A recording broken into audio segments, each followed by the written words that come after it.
As the sun rose on our second day in England, we were looking for something to do or someplace to go. I remembered an airport cafe on the Harwaden Airfield just across the border in Broughton, Wales. Plus, the airport is where Airbus manufactures wing assemblies for their airliners. And if we're lucky, we might even get a chance to see one of the Airbus Beluga XL super transports. So, off to the Harwaden Airport we go. We discover there is even a raised viewing area specifically for watching the Beluga arrivals and departures. And as luck would have it, one of the Belugas was slated to arrive in around 30 minutes. While we wait, there are a couple of old Soviet-era aircraft that we can take a closer look at. Starting with this beast, an Antonov An-2. Wow, not in the best condition and missing a fair number of pieces. An airworthy version looks more like this. These were biplanes and manufactured between 1947 and 2001. The Soviets built thousands of these. Very much a utilitarian aircraft, used quite a bit as spray planes. They were also used to carry passengers, cargo, and everything else the Russians could imagine. Its 9-cylinder, 1,000 horsepower radial engine could pull this airplane along at around 100 knots. Not exactly speedy, but it was perfect for remote airfields. It does have a very chunky Soviet look to it. I'm not sure this aircraft will ever see the skies again. Here's a Soviet Cold War relic, a MiG-27, definitely suffering from a serious case of neglect. Here's what an airworthy one looks like. First used by the USSR in 1975. By the mid-1990s, the aircraft had been pretty much retired from service. This aircraft was built with a swing wing, which made it pretty sophisticated for its day. Anybody read Russian?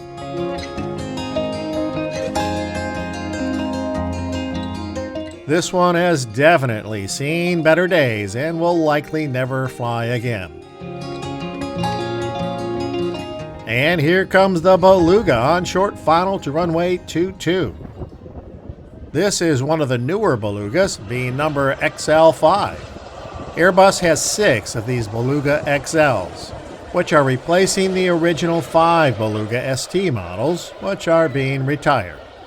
It will take around an hour for Airbus to load a set of wings aboard the aircraft, so we have some time to look around some more. Plus, we can get a bite at the Chocks Away Diner here next to the viewing area. This is a Panavia F3 combat aircraft, commonly called the Tornado. The design and manufacture of this aircraft was a joint effort which took place between Great Britain, Germany, and Italy. The RAF began flying these aircraft in 1979, with the last one being retired from the RAF fleet in 2019. Here's the sign that has some information on this particular airframe, so feel free to pause the video if you want. Right next to the Tornado, I found this BAC Jet Provost. This one is a bit of an oldie. First began service as a jet trainer with the RAF in 1955. After 1993, the RAF had retired this model from service. Here's one in nice airworthy condition. You'll find these aircraft still flying today with private owners, as well as some foreign militaries. We're going to see if we can get a bite to eat at the Chocks Away Cafe before the Beluga XL completes loading and heads out for its next destination.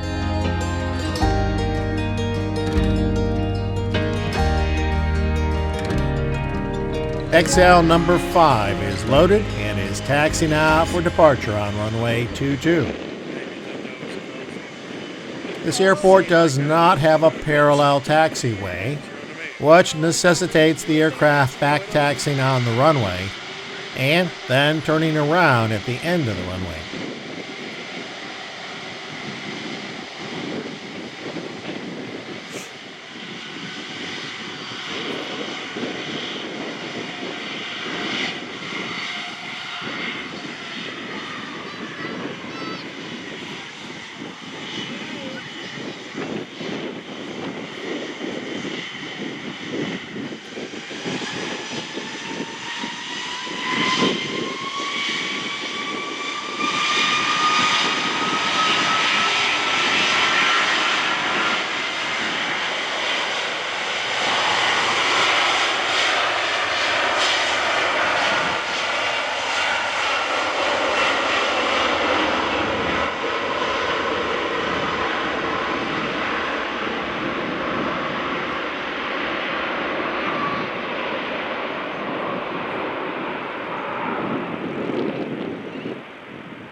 From here, we drive northwest about 15 miles to the town of Llanerch-y-Mor, which is where the old steamship Duke of Lancaster now lays derelict and rusting along the banks of the River Dee Estuary.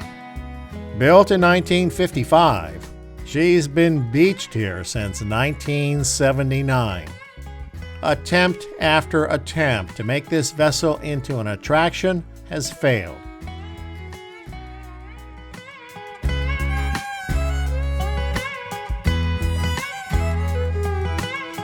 This little shopping center here in the village of Llanerch-y-Mor was once the site of a lead smelter. Lead production on this site goes back as far as 1684, most of which was shipped to London. Lead was used extensively in making roofs, windows, and piping, just to name a few of its uses. Last shut down in 1955.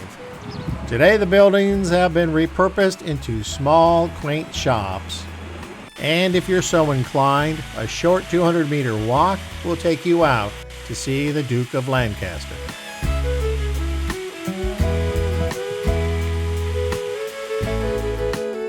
It was about this time that I started to feel quite bad.